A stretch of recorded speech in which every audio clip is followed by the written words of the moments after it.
And now, stay tuned for the mystery program that is unique among all mystery programs. Because even when you know who is guilty, you always receive a startling surprise at the final curtain. In the Signal Oil program, The Whistler.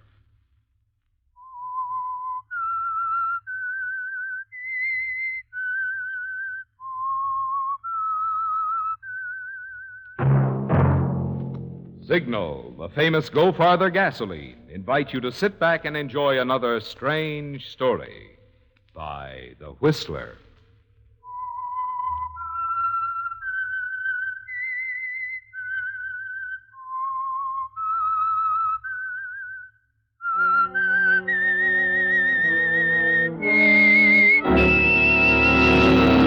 I am the Whistler, and I know many things, for I walk by night. I know many strange tales hidden in the hearts of men and women who have stepped into the shadows. Yes, I know the nameless terrors of which they dare not speak. And now for the Signal Oil Company, The Whistler's strange story. Design for Murder.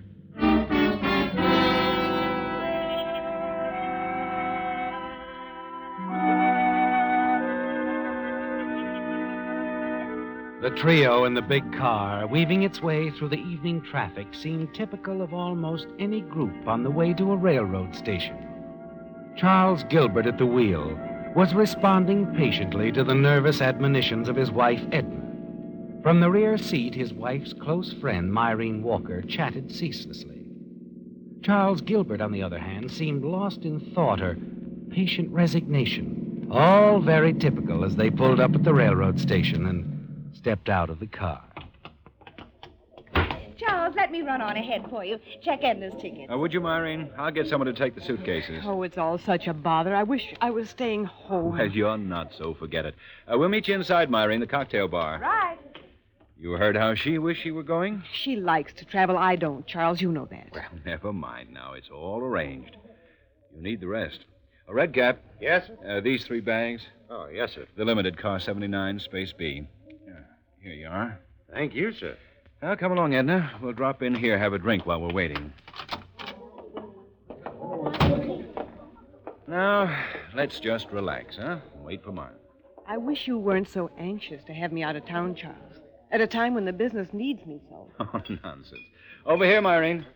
Here, darling. Everything's in order with your tickets. That's too bad. How do you like that, Myrene? She doesn't want to go. Thinks the jewelry business will go to pot.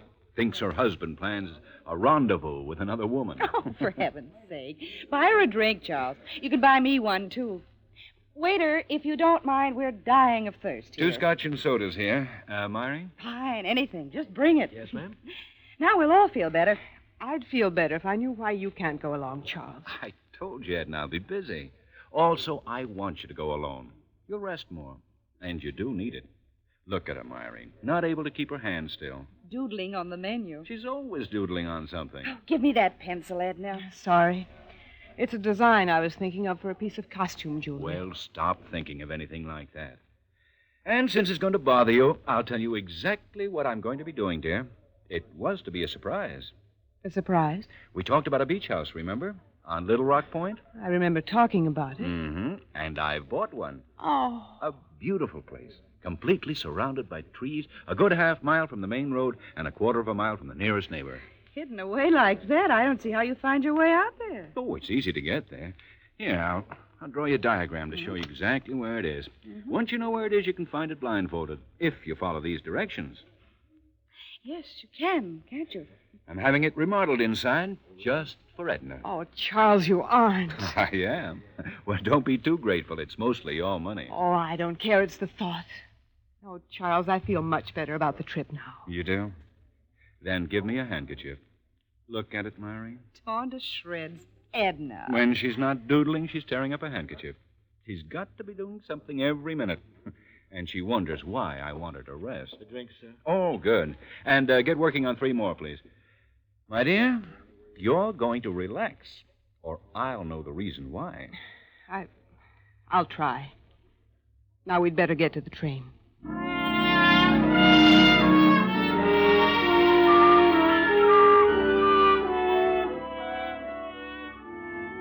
Well, Charles, Edna's gone, and after Myrene leaves you, you hurry back to the cocktail lounge. And inside, you go directly to a corner booth. Slip in beside someone who's been waiting for you, not too patiently. I'm sorry, Helen. Darling, I am too. Sorry that we have to practice this deception. Charles, kiss me.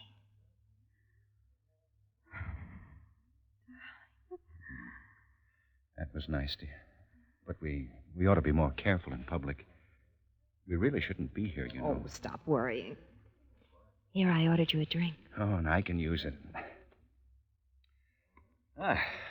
Well, at least we'll have some time together, uninterrupted. You're sure Edna will be staying away for a while? She's gone for a month. It wasn't fun watching you kiss her goodbye. I know. Someday. Oh, I hope it's soon, Charles. Look, I want you to see the new place I bought at Little Rock Point. I'll pick you up and drive you down there tomorrow. Or, maybe it would be better if you came in your car and met me there. Little Rock Point. That sounds wonderful. Oh, it is. You'll love it. I've been using quite a few of your ideas in redecorating the place. Can you make it by 2? Yes, dear. I'll tell you exactly how to get there.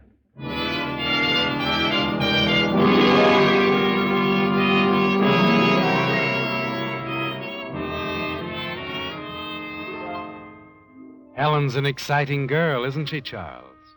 And when you reach your apartment building, you have difficulty getting around to saying goodnight to her. And only the thought of seeing her again the next day at the beach house at Little Rock Point finally makes it possible. It's quite late when you finally arrive at your own home and let yourself into the house.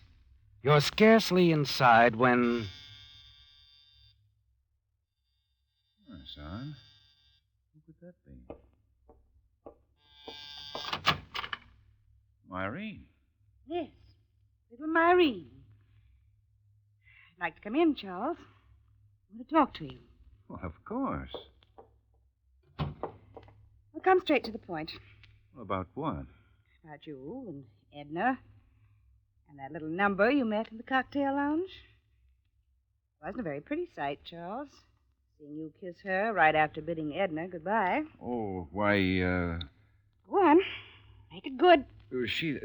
that girl, Helen, An old friend. That's right. Someone you knew before you ever met Edna. Why, that's it exactly. Uh-huh. And she just won't leave you alone. Myrene, you're positively... I'm not psychic. You're not nearly as slick as you think you are, Charles. No wonder Edna's a bundle of nerves. You're not going to say anything to Edna about this? Depends on you. I don't suppose you made any dates for the future with this, Helen. Oh, certainly not. You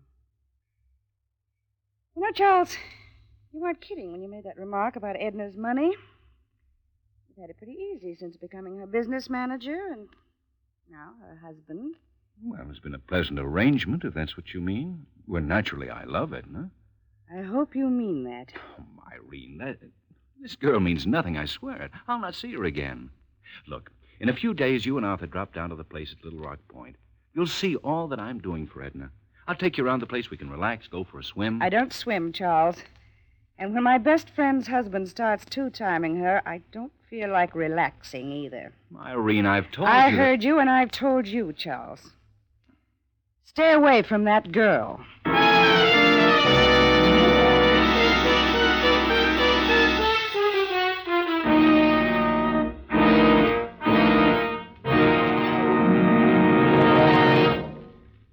You know, friends, in addition to being summer, this is also the time of year when more and more drivers switch to Signal, the famous Go Farther gasoline. Vacation-minded folks just naturally go for Signal's good mileage. But mileage, mind you, is only half of Signal's story. Just you talk with a few Signal customers, and you'll find they're equally enthusiastic about Signal's performance. After all, in order to give you such good mileage, today's Signal gasoline has to help your motor run more efficiently. And when your motor runs more efficiently, naturally you also enjoy quick starting, proud pickup, and smooth purring power, the things that make driving a real pleasure. So to get the most out of your vacation travel dollars, make the friendly Signal stations you'll find throughout the Pacific Coast states your headquarters for happy mileage. And even if you're not planning a vacation trip, well, any time is a good time to power your car with Signal, the famous Go Farther gasoline.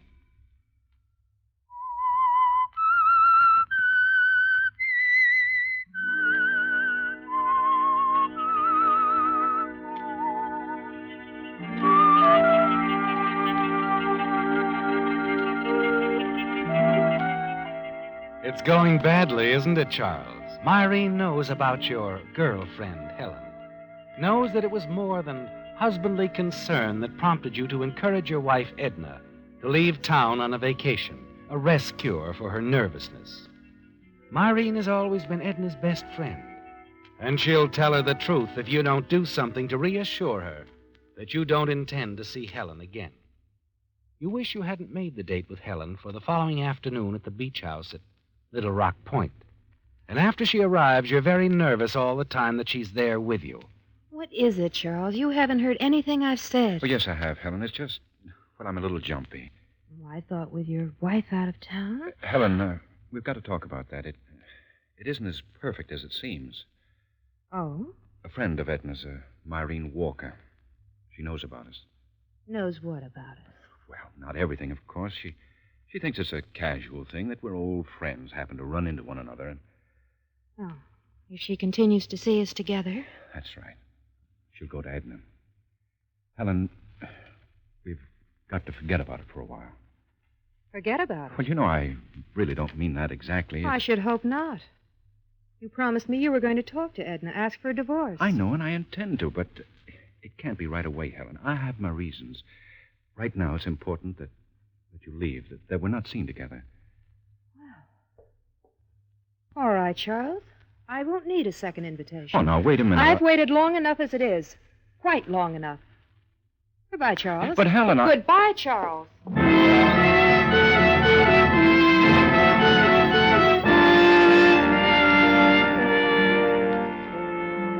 She's gone, isn't she, Charles? And only a few moments later, you hear her car start up, roar away. And you're alone. Alone in the house that you were supposed to be remodeling for your wife, Edna. And as the rest of the afternoon drags by, you find yourself hating the place. And you'll always hate it, unless somehow soon the house can be yours and Helen's. Just how you're going to bring that about isn't quite clear to you yet, is it? How you'll get rid of your wife, Edna. That evening, as you're sitting alone, wishing you returned to town, you're still thinking about it when suddenly you're aware of a noise outside. Maureen. Well, this is a surprise. Hello, Charles. Snooping around, were you? All right. Call it that if you want. You're wasting your time, really. I'm quite alone. Are you? Of course. Come on in, Maureen. I'd like to show you around the place. Like a child caught at the cookie jar, Myrene follows you inside. She's nervous, ill at ease, avoids your gaze as you show her about the house. And then finally, the two of you end up at the boat landing. Well, what do you think of it? It's very nice, Charles. Think I do like it? No, I don't. This isn't the sort of house Edna would like at all. It just doesn't suit her personality, let's say. Really? I'm sure there isn't a thing here that would interest her. Outside of that unusual painting in the living room. Rather nice, isn't it? Impressionistic, I believe they call that sort of thing. To me, it looked like a dragon about to devour something. Well, it is a painting of a dragon. But Edna likes offbeat things like dragons. I bought it especially for her. A surprise. Oh, really, Charles? And just what does that mean? May I be blunt? Feel free. You didn't buy this house for Edna. When does Helen move in? Now, see here, Myrene. You see here. It's a glamorous place, Charles. Exciting. Should just match her baby blue eyes. Myrene, You're not fooling me for 1 minute. And you won't fool Edna either. She's going to know all about this. You're not going to tell her about Helen. Edna's my best friend. Myrene, I think I've had just about enough of your meddling. Charles, wait. Just about enough. Stay away from me. I ought to wring your neck, you little snoop. Charles! Charles! You reached out to grab Myrene as she tripped, but you're too late, and she plunged off the end of the boat landing. Charles! Help me! Help me! You stand there, staring down at her, struggling in the water. She can't swim, Charles. She'll drown if you don't help her. And you don't help her, do you, Charles?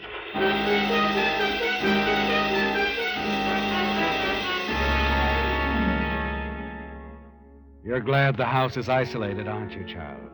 Yes. You're certain no one except the late Myrene Walker knows you've been here. But you decide to hurry back to your home in town, establish a reasonable alibi. 2 hours later, you're back in your house in town, where you nervously await the phone call you're certain you'll receive. Hello? Mr. Gilbert? Yes? This is Frank Stanley over on the East Shore. One of your neighbors at Little Rock Point. Oh, yes. Yes, Mr. Stanley. Would have called you sooner, except I had the devil's own time getting hold of your phone number up there in town. What is it? Something wrong? Well, yeah. A woman drowned off the island a few hours ago. What's that? Yep. Thought you probably know her. Police found her purse on your boat landing. Identified her as Myrene Walker. Myrene Good Lord. Oh, you do know her? Oh, yes. She's a very dear friend of my wife. Gee, I'm terribly sorry, Mr. Gilbert. This probably wouldn't have happened if I'd been out there. I'd planned to, but business kept me here in town. Myrene must have come out to visit us, wandered around in the dark, and... Yeah, that's sort of the way I figured it, too. Well, thank you for calling, Mr. Stanley. I'll get in touch with my wife right away. You smile, don't you, Charles, as you hang up the receiver. It's all over now. Myrene is dead. You could have saved her, but you didn't. And you couldn't have Myrene telling your wife about Helen, could you? Later that day, you send a wire to Edna at the resort. Inform her that you have some bad news. Ask her to return immediately. And that evening, you decide to go back to the house on Little Rock Point. Perhaps take a walk along the beach. See if you can learn news of the local reaction to Myrene's drowning. As you hurry up the path, you're startled to see a light burning in the living room. Helen, yes. She's probably paid you a surprise visit. Good evening, Charles. Edna.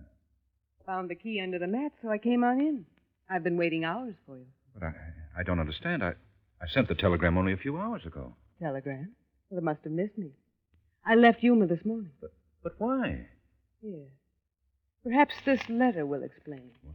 Myrene sent it to me. Myrene? Yes.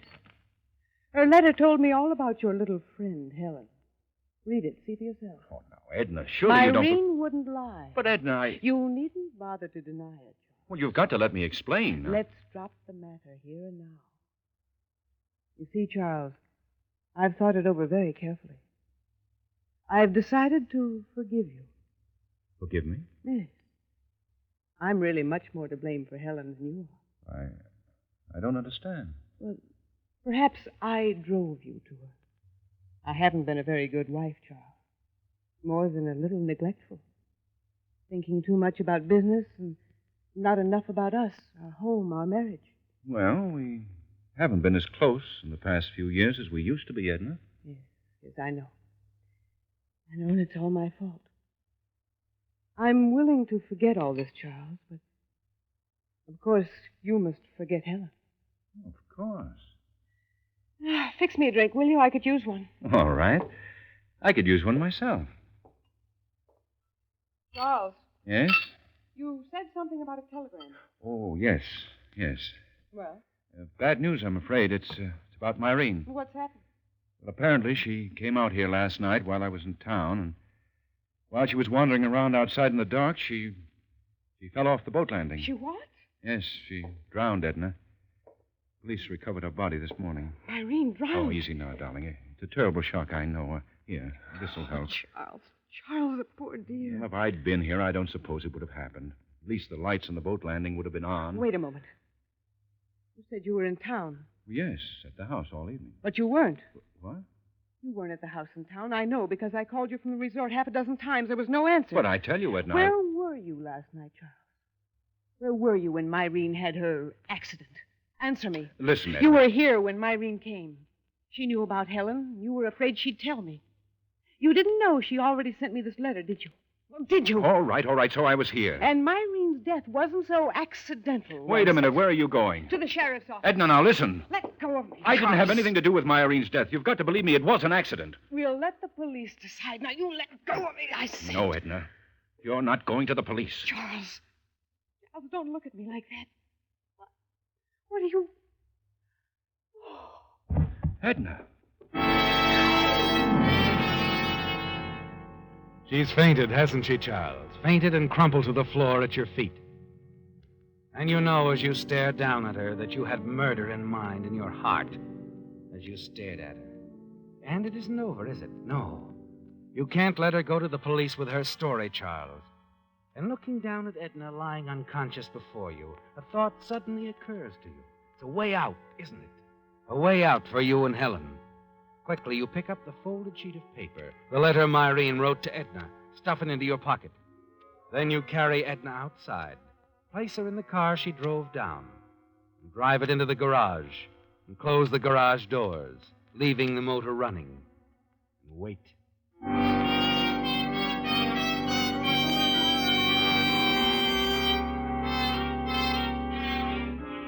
An hour later, and it's all over. Later, you drive Edna's body back to town in her car, put the car in your garage, again leave the motor running as you close the garage doors. Now all you need to do is return to the beach house and wait for Edna's body to be found in the garage. Knowing Edna as you do, you're certain she told no one of her return from Yuma. And you're sure no one saw her at the house at Little Rock Point. But you know you must get back there before her body is discovered. You take a bus back to the beach house. And next morning, walk the half mile to the home of your nearest neighbor, Mr. Stanley.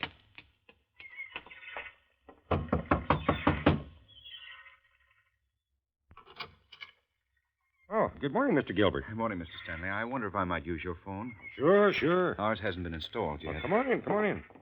Sure was too bad about the little lady that drowned, wasn't it? Yes, it's going to be a terrible shock for my wife. I'm almost afraid to tell her. They were very close. Oh, you mean she doesn't know yet? Well, my wife is vacationing at a desert resort. I sent her a wire yesterday after you called me asking her to come home, but I haven't heard a word from her. I'm rather worried. Sure you are. There's the phone over there. Help yourself. Thank you.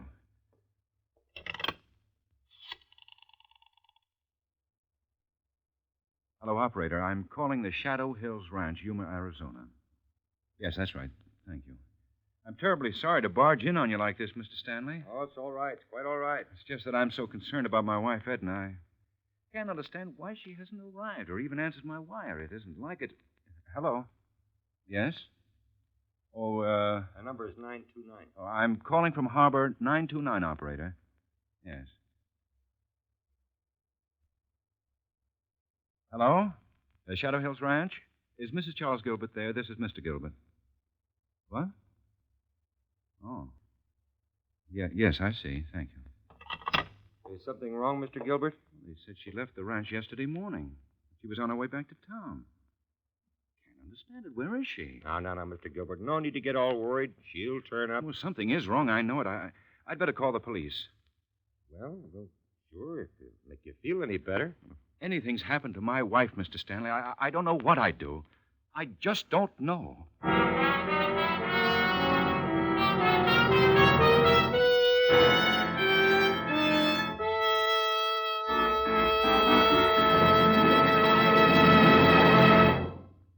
Here's some hot weather mathematics for motorists. Take the temperature of the day, add 2,800 degrees, the temperature inside the cylinder head of the average motor. That adds up to a lot of heat. Good reason why your motor needs the protection of Signal's wonderful new heavy-duty type oil that's engineered to stand up under heat. New Signal Premium Motor Oil. Because it controls harmful engine deposits such as carbon, gum, and varnish, new Signal Premium keeps your engine clean, keeps hydraulic valve lifters from sticking, keeps oil rings free to seal in power and prevent oil consumption. And in addition, new Signal Premium stops acid corrosion. So you can now stop worrying about all these causes of costly repair jobs. Best of all, you get all this extra protection at no increase in price at Signal service stations. So if you want to keep maintenance costs down and your car's performance up, Make your next oil change a change to this remarkable Signal motor oil that reduces engine wear due to lubrication 50%. Change to new Signal Premium Motor Oil.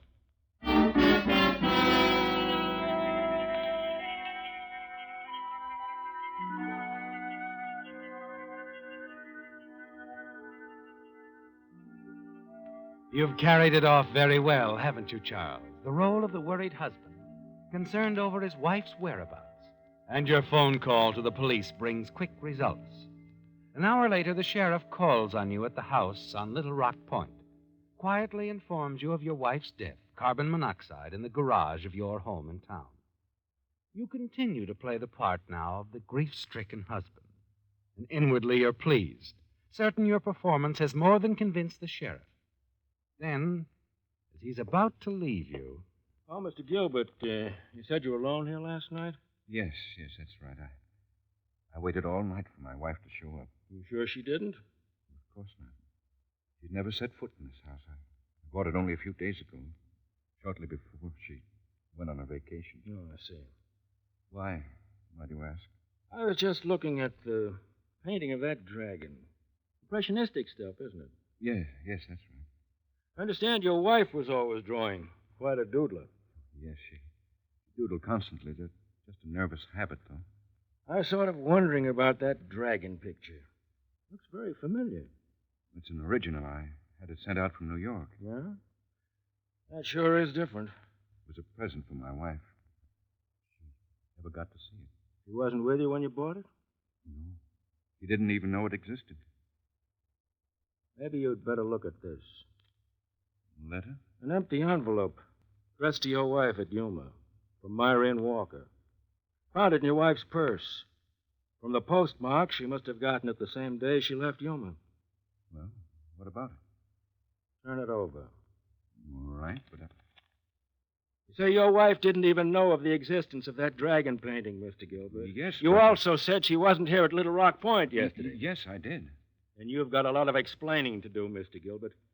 The doodling on this envelope your wife had is an excellent copy of that dragon painting. I think we can prove it's your wife's doodling, Mr. Gilbert.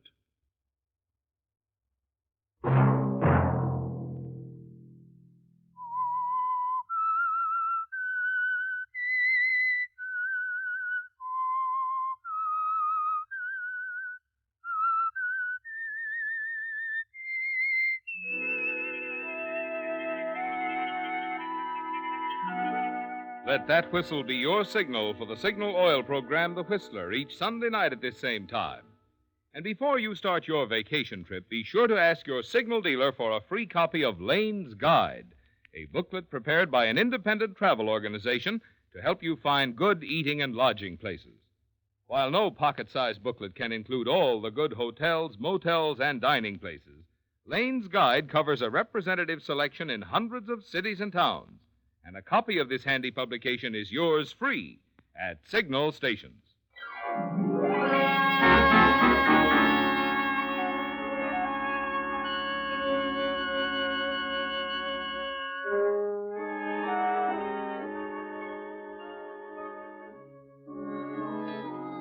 Featured in tonight's story were Bill Foreman, Bill Johnstone, Mary Lansing, Joe Gilbert, Michael Ann Barrett, Herbert Litton, and Charles Seal.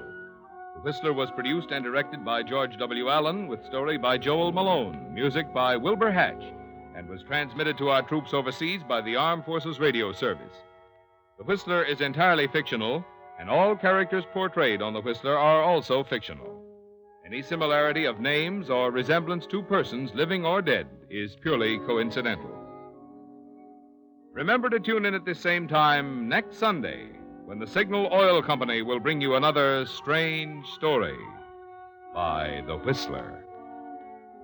Marvin Miller speaking for the Signal Oil Company. Stay tuned now for the Horace Height Show, which follows immediately over most of these stations.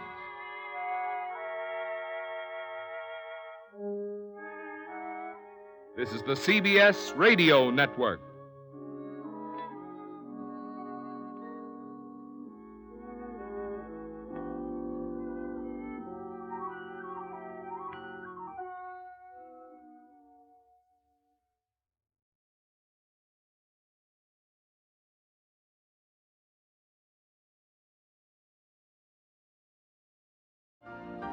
You've been listening to the OTR Gold Network. Find more classic radio at otrgold.com.